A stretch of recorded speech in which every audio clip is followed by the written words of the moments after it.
Hello, and welcome to Anime Audio Commentary.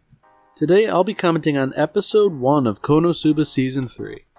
If you'd like to watch along, then start watching now. Man, so this has been a long time coming, huh? Like, I remember Konosuba... God, it must have come out like 2016, and then like the second season was pretty quick after that, and then it's been basically nothing. It's interesting that we're seeing all these supposed adventures that have happened, even though, having just recently rewatched it all, it doesn't look familiar. So it's very interesting that Kazuma's actually sort of like a fixture of the town now. Like, people like him, because... maybe it wasn't that he was disliked, but, like, I feel like he wasn't being showered in acclaim by all these women. Had that been the case, I feel like he would have been able to tolerate his existence more.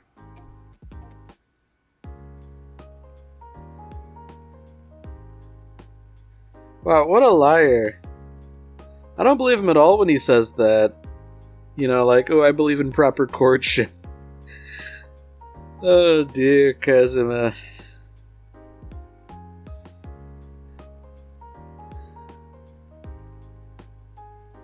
Wow. I mean, I guess it makes sense that it's a nightmare. Or, okay, yeah. I was wondering, why isn't he sort of catapulting out of that nightmare shrieking? But, we have our answer.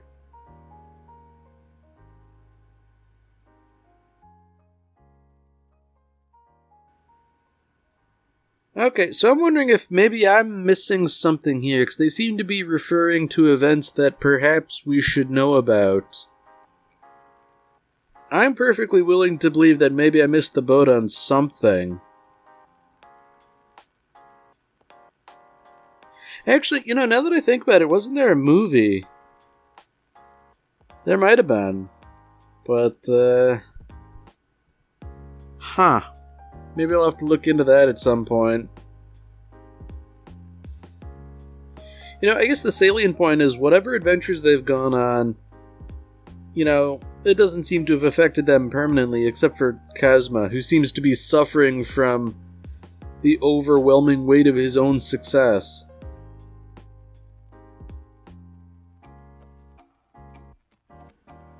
So that's interesting. The Crimson Demon Village. From what I know about that consists of Yun, Megumin, and all their, extended kindred. Which, I can really only imagine they're, as eccentric and, ill-suited to society as they are.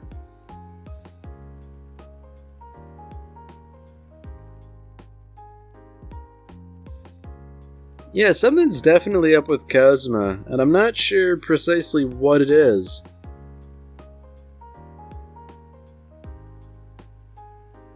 Ooh. Now that's interesting, So I don't think Kazuma's ever been militantly against religion, except for, the Axis cult for, maybe not obvious reasons, but they've certainly pestered him a good deal.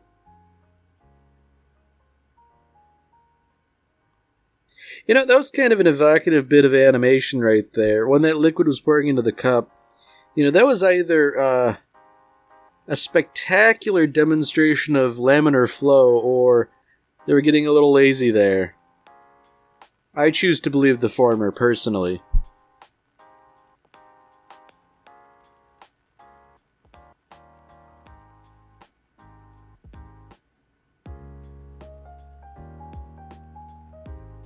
Yeah, that's interesting. Kazuma seems to have really gone through a whole lot.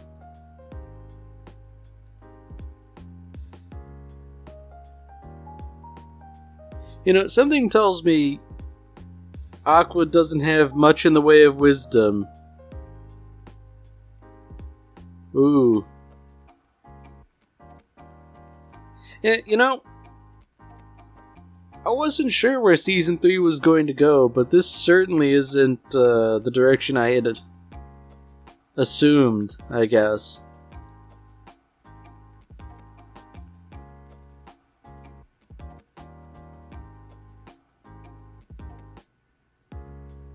Yeah, I can't help but wonder if maybe Kazuma is romanticizing the idea of becoming a monk. I get the idea that it's probably a rather boring discipline, especially if he's picking a strict temple. You have to take, vows of poverty, and, if Kazuma's really dead set on a strict temple, maybe vows of silence, too.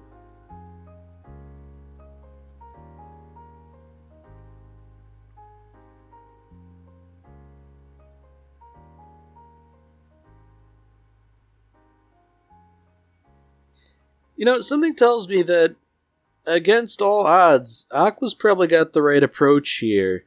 He'll eventually come crawling back for the creature comforts that he enjoyed in the town. Maybe not bubbly necessarily, but,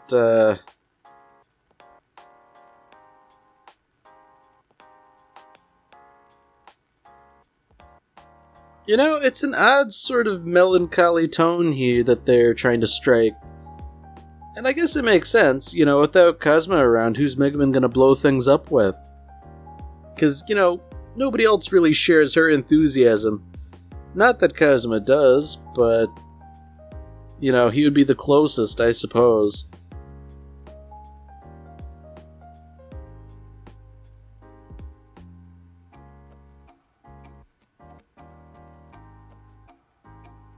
Ooh. Yeah, he probably has overstepped his bounds, I think.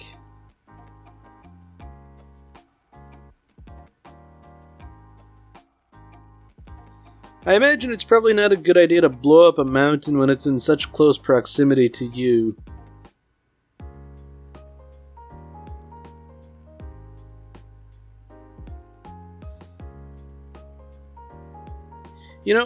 I must admit, it really isn't an appealing sound to hear Aqua cry, but I have missed it. There's something, I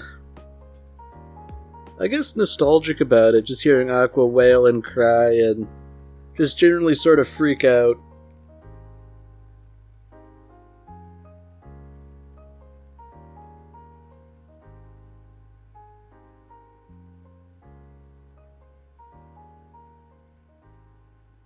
Alright, so he's sort of admitting to staying up all night. I feel like that's, well, it's not good, first of all, but being a NEET as he was, it wouldn't be unusual. But I feel like discussing his actual life, that's not something he normally does. Although, he is kind of obfuscating some of the details,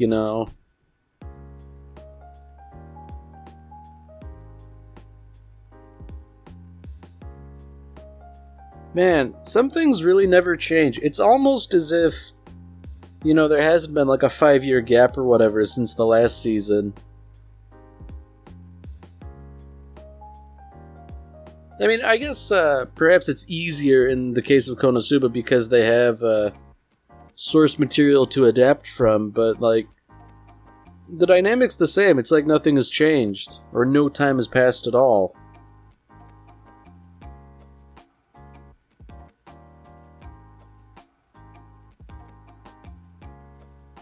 Come to think of it, I don't know, I think at this point, everybody kinda knows about Kazuma and Aqua and what their deal is, sort of, on an individual level. Not that it's ever really super important or anything.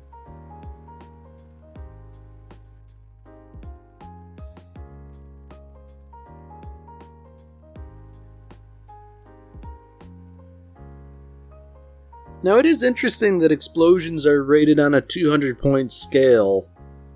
I feel like, as with everything Megaman does, that's a bit excessive, Surely 100 points would do.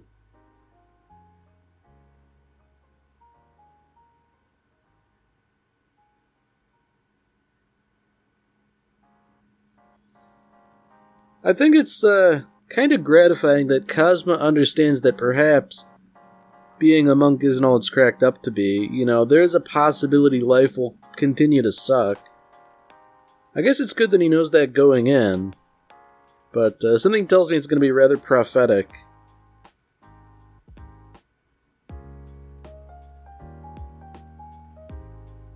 Man, they're just really going ham with everything in this first episode.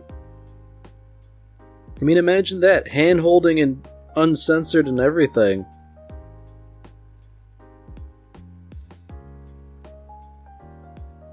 Yeah, you know, I've said, like, things really haven't changed, but I guess the one thing that has is that Cosmo seems to be popular with women now. And that's, you know, that's a pretty big departure from the status quo. Because I feel like, under normal circumstances, Megumin wouldn't do stuff like this. But I guess, you know, whatever happened to the Crimson Demon Village, this has, improved their relationship somewhat.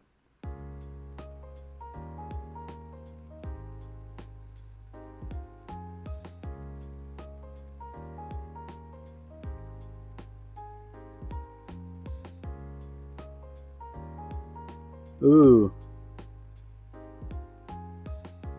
Okay, so, interestingly enough, it appears to be an injured woman rather than an enemy of sorts. Now, I guess the question is, how is this going to backfire spectacularly? Alright, that's interesting. You know, Cosmo knows it's an enemy in disguise, but I feel like this is going to be some weird instance where everybody's wrong. Like, maybe the girl is sincere, but there's a monster lying in wait. I mean, that seems not to be the case. It seems like Cosmo is correct, but I'm wondering if everybody sort of contradicting him will wear him down.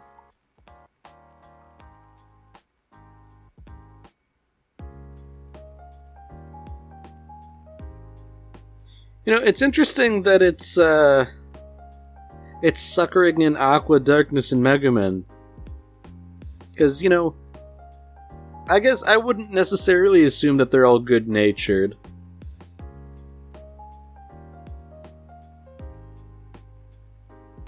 Man, I feel like it's just going to turn into like some giant Venus flytrap and just kind of swallow them all.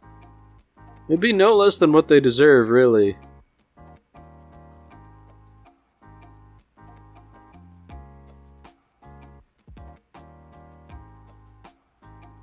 Ooh. Oh dear. You know, Aqua has time to say that, like, hey, wait a minute, these aren't real bandages, but she doesn't do anything, like, try and get away.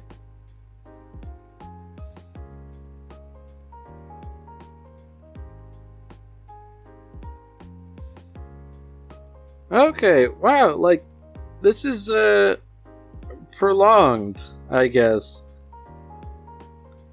It's interesting that they're willing to fight Cosmo on this topic, you know, like, they don't have to kill the monsters, so, like, surely you can just go away, right?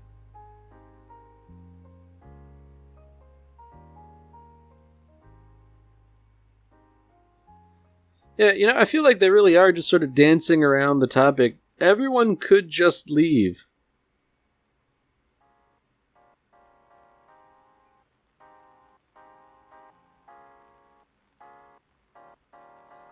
Wow.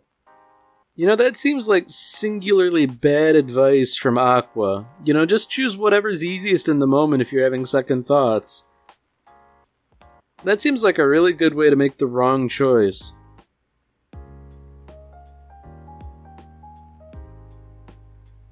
Now, I do find it very telling that the girl admits she is a monster. You know, sure she hasn't done anything monstrous, but I feel like that alone is grounds to just, you know, be on your way.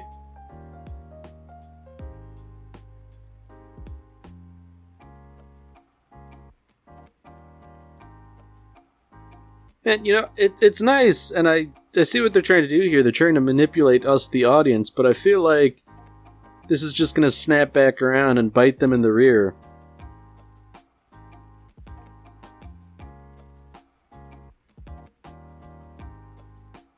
Alright.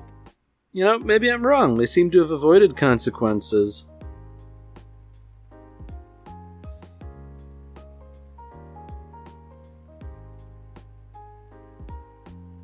Ooh. Alright. So, Kazuma's noticed something, and I feel like it's not gonna be good.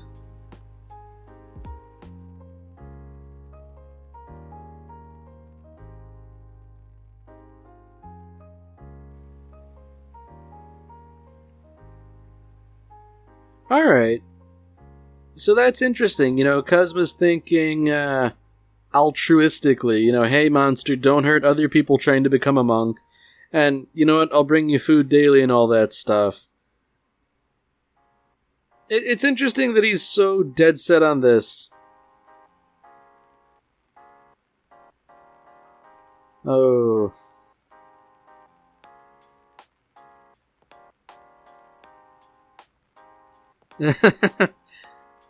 Oh no. This is what you get for falling for it.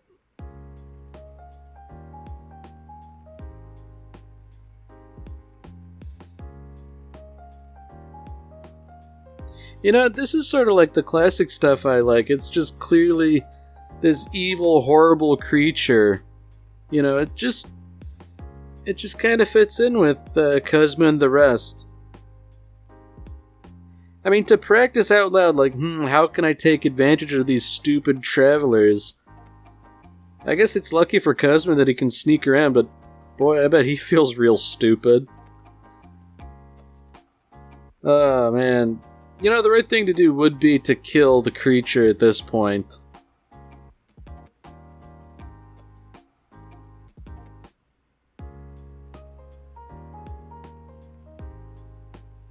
Ooh. So I guess, where do things go from here? You know, is the monster gonna try and bow and scrape and beg for forgiveness? I mean, surely it won't work at this point on Kazuma, but if Aqua and the others show up, then, what then?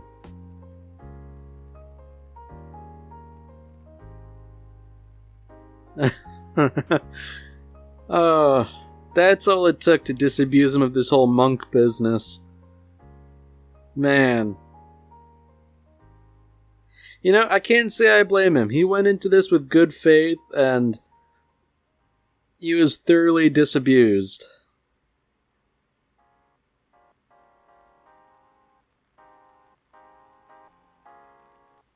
Ooh.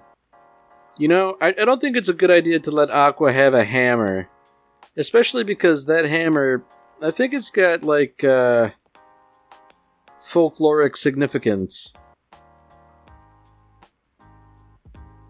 I mean, if only, that it produces money, seemingly, like, that's gotta be something. But I feel like that's, like, that's gotta have some root in folklore or something.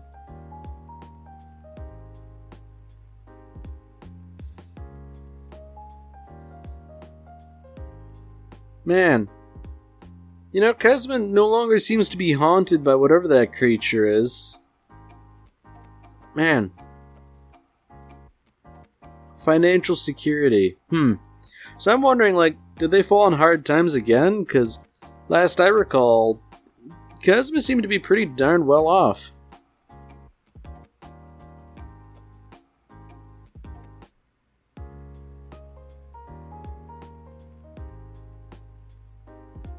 Ooh. Chris is not to be trusted. She surely stole something. Ooh, yeah. Yeah, what a surprise. The magic mallet is gone. You know, I feel like this is a good time for Kazuma to reprise his usual thing of, you know, trying to use steel and getting an unexpected treasure. I do find it interesting that he's just gone home rather than trying to get one over on Chris, you know. One would think that would be the normal reaction.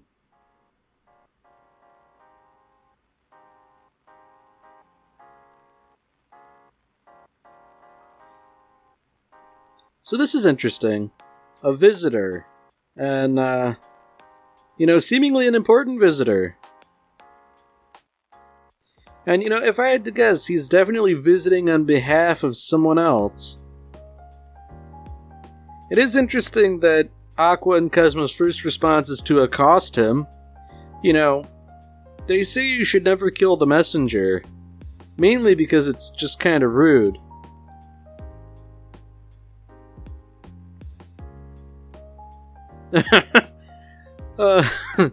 Oh, your only asset is in danger. What? Darkness is gonna shrink? Oh dear indeed. Man, just the whole conversation really makes it seem as though darkness is basically worthless. And you know what? It is kind of true to a degree.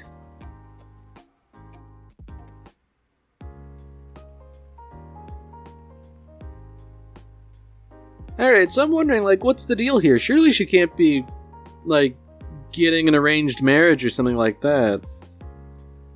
If anything, that would increase her value, I'd imagine.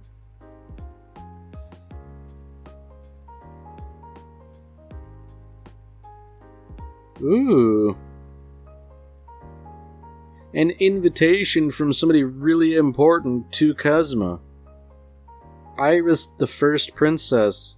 So that's something. This person who's clearly very important wants to hear Cosmo's stories of adventure. Ooh. So those are the stakes, huh? If he's not, properly polite, he could be killed.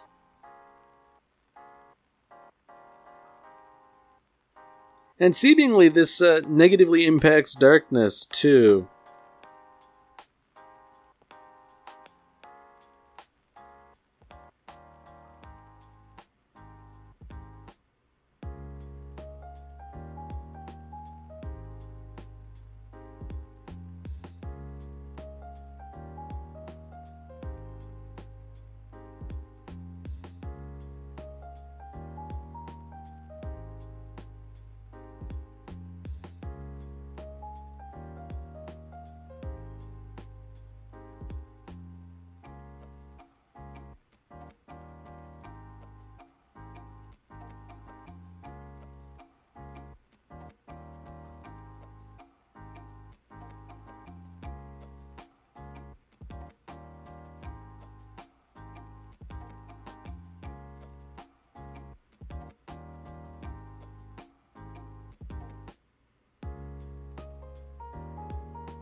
Alright, well that's it for this episode.